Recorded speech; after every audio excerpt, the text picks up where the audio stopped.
Spy Family foi um fenômeno em sua estreia, afinal o mangá que já carrega mais de 15 milhões de cópias em circulação conseguiu se tornar o pico de audiência no horário noturno das emissoras do Japão em seu primeiro episódio sendo lançado no sábado. Com isso, a grande questão que fica é como foi esse episódio? A animação dele foi aceitável? O que tivemos no enredo? A trama é criativa? É divertida? Tem tudo para se tornar o anime hit desse ano? Então, você vai ter essas respostas respondidas se seguir o perfil e dar like no vídeo, porque a gente vai falar sobre a estreia do primeiro episódio de Spy Family e alguns detalhes que na minha opinião foram muito bons e poderiam ter sido muito bem mais aproveitados agora. Eu diria que não há muito o que citar, porque se a gente for falar da trama, a gente sabe que é criativa, afinal o mestre dos disfarces, o espião Twilight terá de forjar uma família para se aproximar do influente político. É o plot central que você vai ver se desenrolando conforme a trama é apresentada. Porém, a questão que eu quero exaltar de início, antes de falar um pouco do primeiro episódio, é falar da animação do primeiro episódio, que na minha opinião tivemos uma mão consistente na direção de Kazuhiro Furuhashi, que para quem não conhece foi o diretor responsável por Hunter x Hunter em sua primeira adaptação e também por Rurouni Kenshin, o Samurai X. É um diretor já que trabalha com animes desde os anos 90 e com isso a gente sabe que tem uma mão consistente, experiente e habilidosa. Aonde Spy Family consegue fazer a proeza de ser um anime com uma animação fluida atual, porém com uma nostalgia dos anos 90.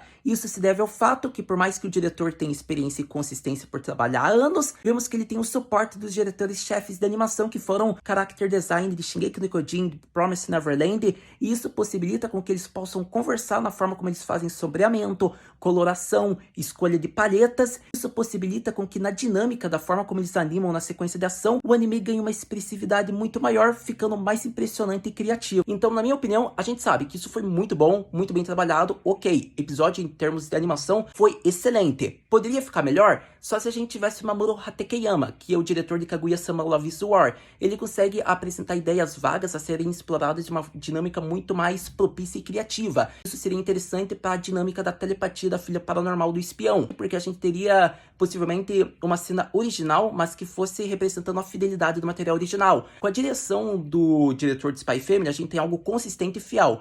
Já com o diretor de Love is War, a gente teria algo fiel, porém que iria superar o original e ser mais criativo, como possivelmente cômico. Ainda assim, são excelentes diretores. Aqui eu falei um que eu gostaria de ter, mas estou exaltando um que eu gostei de ver que está trabalhando com Spy Family. Com isso, a gente falou um pouco dessa direção, desse primeiro episódio, que foi muito bom. Então, com isso, a gente sabe que a adaptação pode ser aceitável. Porém, no plot, como é que foi esse primeiro episódio? Então, vamos falar agora um pouco da trama. E eu diria que a melhor forma de concluir esse vídeo é citando comentários sobre o que eu achei do primeiro episódio em volta da história. Não tem como. Você coloca um pai espião e uma filha paranormal, vai gerar desentendimentos. Afinal, Tatsuya Endo conseguiu possibilitar a filha do protagonista ser o time cômico da obra. Ela é a junção da perfeição, aonde vai gerar muita comédia no desenrolar.